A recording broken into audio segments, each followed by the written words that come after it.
Yo. What's good, family, fight fans? This is your boy JB Trap House Boxin. I'm back again with another video. Shout out to the LDBC, man. Smash that like button, smash that subscribe button, share the video always, and leave your thoughts and comments at the end of the video. And if you want that exclusive street news, go subscribe to Urban Media Fix. And every Wednesday night, the LDBC will be getting together and we'll be doing our live hangout on the Smoke City Mobcast. So you make sure you go subscribe to the Smoke City Mobcast. Subscribe right now. Hit that alert icon bell so you don't miss this heat that we drop on Wednesday at 9 o'clock p.m. Eastern Time on the Smoke City Mobcast. So make sure you go subscribe right now. All right, man. You already know, man. It's the early morning jab session, man. It's Monday morning. Everybody getting back to their normal routine. Some is, some ain't. But just want to talk a little boxing, man. That's pretty much it. Nothing major. Just all over, a little bit of this, a little bit of that, a little recap from this weekend. Just talk a little boxing, man. That's pretty much it. But who we gonna start with? Let's start with Eubank and George Groves. All right, so here's my thing, man. I mean, I don't know who all seen my post-fight reaction. I picked Eubank to win this fight, I'm not going to say and act like I didn't. I picked Eubank to win this fight. And from what I seen Saturday, I thought Eubank looked like an amateur, man. He looked bad to me. I didn't like his performance. I think he need a lot of work done. I think he need to start back from the basics. He needs a new trainer, I believe, and change his whole surroundings. But the thing about Eubank is he never even came out and admitted that he lost. He don't believe that he lost. And it's clear that he lost that fight. Anybody with a pair of eyes can see that this dude lost that fight, man. So I don't know what part that he's not looking at. He didn't do anything. He didn't want to engage. He wasn't creative. He was doing everything the same thing over and over again. None of it was working. So I mean, I didn't get what he thought he did so much to sway the fans and the judges that he won that fight.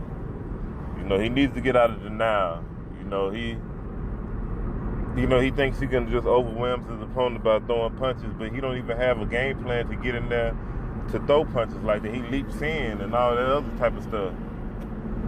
So I mean, he needs to figure out a jab variation. It's a lot of things Eubank Jr. needs to correct, man. Just being honest with y'all. And that's pretty much it on Eubank Jr., man. I don't want to get too far with him. As far as Groves, I mean, Groves is just, I didn't think that Groves did anything spectacular.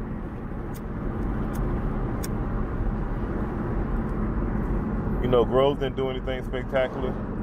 He just did the normal basic shit. He just stayed in position the whole time for a counter. And Groves is the type of guy you don't want to fight. If you don't make him fight, he's not going to fight. You got to make Groves fight. You got to make him uncomfortable. And that's how you can get Groves out of his comfort zone. But as long as he in that position where he can counter and strike you, he's going to make it easy. It's going to make it easier for him because then he don't got to get out of his comfort zone. But Groves don't like to be roughed up. And Eubank wasn't physically strong enough, and he didn't have the right game plan, to rough up Groves like that. I don't think he's physically strong enough to just rough him up like that. It's just my opinion. But other than that, man, that was pretty much that. We can move on to Danny Garcia if you want to. Yeah, Danny. Like I said, Danny, he was, on the 10, 11-month layoff. People saying I was being real tough on Danny. Maybe I was, but, I just, still, Brandon Rios, this dude is slow. Come on, man. Like, I'm going to give Danny the benefit of it. I'm going to give him a break because of his layoff. I'm going to say that, but I didn't think he looked good. I thought his defense was looking horrible.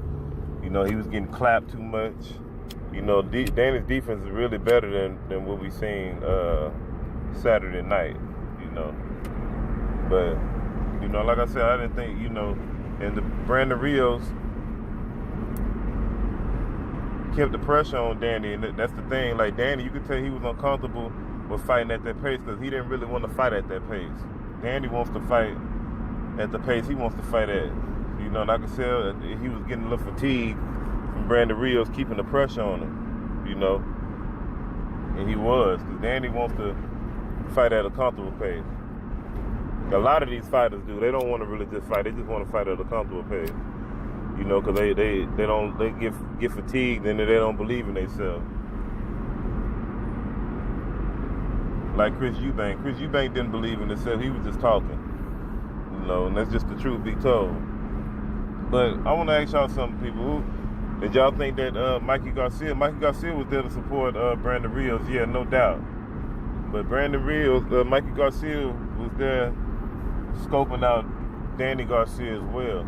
I believe so. You know, I'm not going to say I'm all the way 100 on that, but Mikey's a businessman. He been looking at Danny. And I believe that Danny was on the menu, you know, for future references. You know, he was scouting it.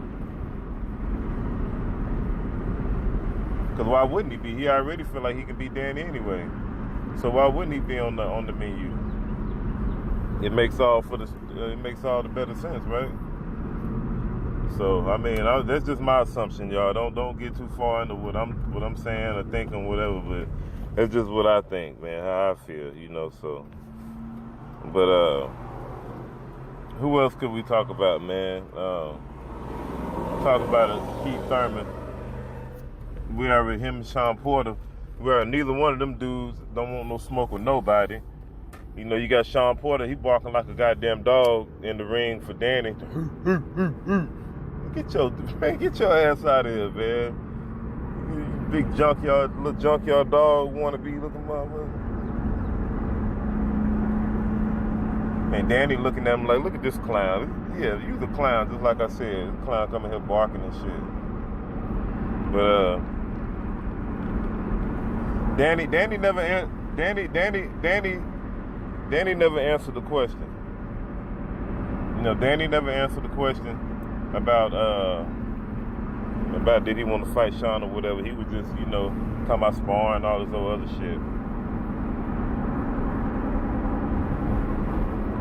So these fighters now, they don't answer questions anymore. They joke their way out of a scenario, you know. So that's the new thing. You ask them a serious question, they don't got to answer it. They just crack a joke and everybody forget about it. That's the way it is now. You know, we see with Keith Thurman, we see with a lot of these guys, they just crack a joke and he get everybody hee hee ha ha ha, and the hell with it. Who cares after that? Who fucking cares? He answered it good enough.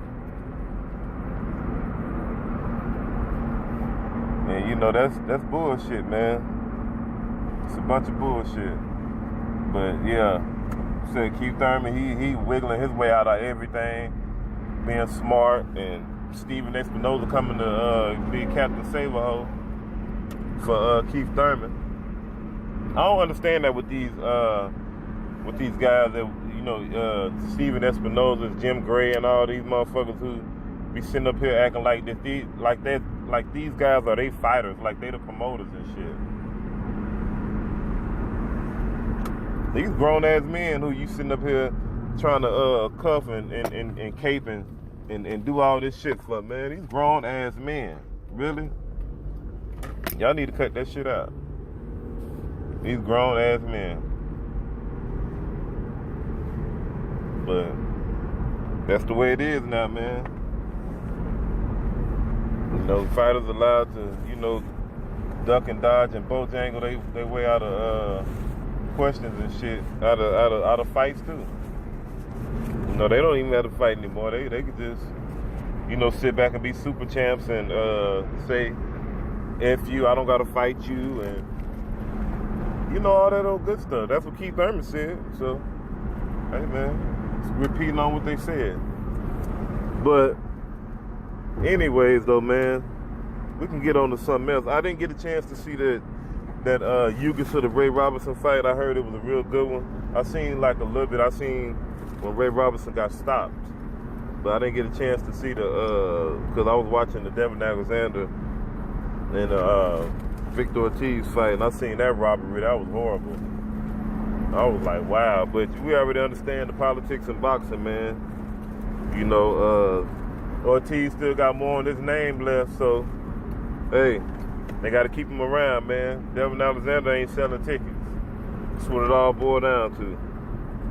You know, that's how the sport of boxing works. You know, that's the real. But